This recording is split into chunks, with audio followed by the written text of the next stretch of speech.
Zero থেকে শুরু করেছিলাম, আজ কিন্তু দেখো আমার পেজে 10টা ফলোয়ার্স কমপ্লিট হয়ে গেছে। তো তোমরা সবাই আশীর্বাদ করো আমি যেন একটু একটু করেই আমার পেজটাকে অনেক বড় করতে পারি। তো আমারও অনেক ইচ্ছা যে আমি এমনি ব্লগ করব, কিন্তু হয়ে ওঠে না। তো যাই হোক, আমি চেষ্টা করছি, তোমরাও যে আমার পাশে থেকো। হ্যালো এভরিওয়ান, আমি অতিশা সাহা নিউ দিল্লি থেকে বলছি। তোমরা যদি নতুন হয়ে থাকো আমার পেজটাকে ফলো করে দিও। তো এখন কিন্তু বাজে সকাল 9টা, তাও দেখো আমার ঘুম ছাড়ছে না। আমার বর কিন্তু আমাকে জোর করে তুলে দিল, কারণ যেহেতু না উঠলে অনেকটাই লেট হয়ে যাবে সেই জন্য। তো এখন কিন্তু আমার বর কিন্তু আজকে চা করেছে, ভাতটাও বসিয়ে দিয়েছিল। তারপরে চাটা খাওয়া কমপ্লিট করে এখন কিন্তু আমি কেন্দুরিটাও মানে বানানো হয়ে গেছে। কেন্দুরি ভাজবো আজকে, আর কি কি রেসিপি করব তোমাদের সঙ্গে শেয়ার করব। এদিকে আমার ঘরটা গোছানো কমপ্লিট হয়ে গেছে।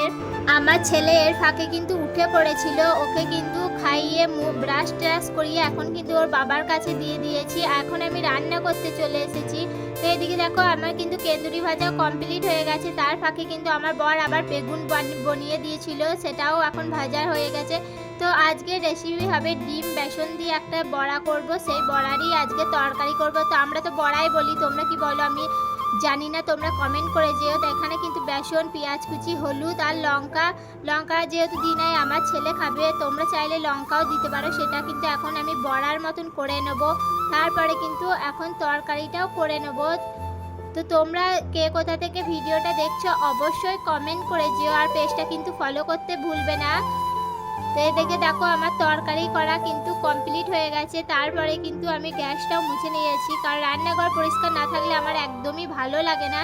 তো গ্যাসটা মোছার পরে কিন্তু অনেকগুলোই বাসন পড়েছিল, সেগুলোও কিন্তু মাজা আমার কমপ্লিট হয়ে গেছে। তো আমার ভিডিওটা ভালো লাগলে লাইক কমেন্ট করে দিও, আর পেজটাকে ফলো করে দিও। চলো টাটা বাই বাই, আজকে এই পর্যন্ত।